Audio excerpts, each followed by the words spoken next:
Tagal ko na kumakain nito. Hindi ko alam na labuyo. Black pepper pala to. Dahon ng black pepper. Ayan, tio. Yan, yung steam. Nilalagay ito sa bansiw.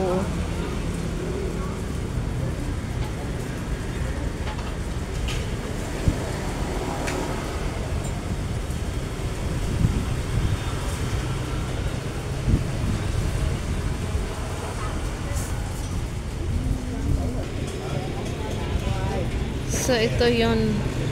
Ito yung rice paper. Tapos, talagyan natin ng lettuce. Lettuce.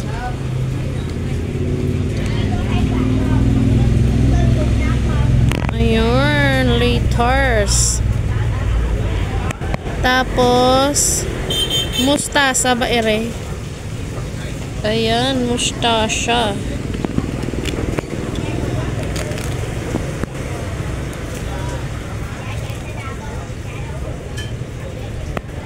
Yung iba kinakain nila pati yung ito, tangkay.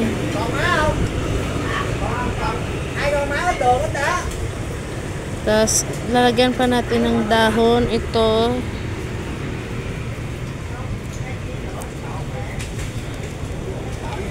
Maganda to mga guys. Pangpaigit. Tapos ito na yung parang labuyo. Ay, labuyo, hindi. Ito yung ano, black pepper. Dahon pala to ng black pepper.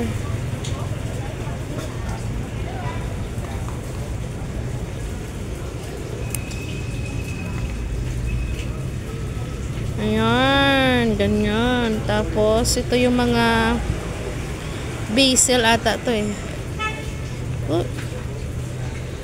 Ayan, ganito lang kumain dito sa Vietnam ng kanilang pagkain. Actually, ang nagpapasarap sa pagkain nila is yung ano, yung sauce nila.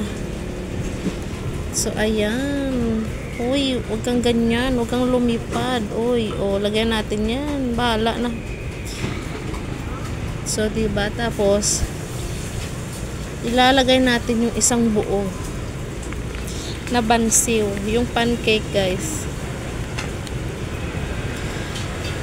Ayan. So, ito yun yung pancake. Vietnamese crunchy pancakes. So, ito yung sausawan nila. Nagawa sa patis at saka sa sekreto nila may carrots sa kapapayan. Basta ganyan ang kanilang sauce. So, ayan. Diba? Diba, ilagay mo dyan kasama ang mga dahon-dahon. Tapos, tutupiin mo siya ng garniture. Ayan. Pipiin mo lang yan. Ayan, diba? Oh, ang sarap ng katas ng ano. Tapos, i-dip, dip, dip, dip, dip, dip. Dip, dip down the ocean. Ayan.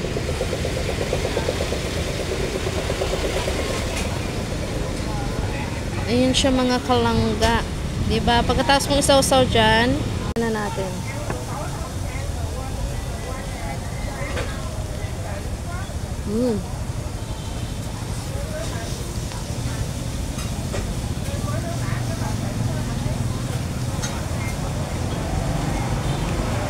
Ito yung rice paper nila, oh.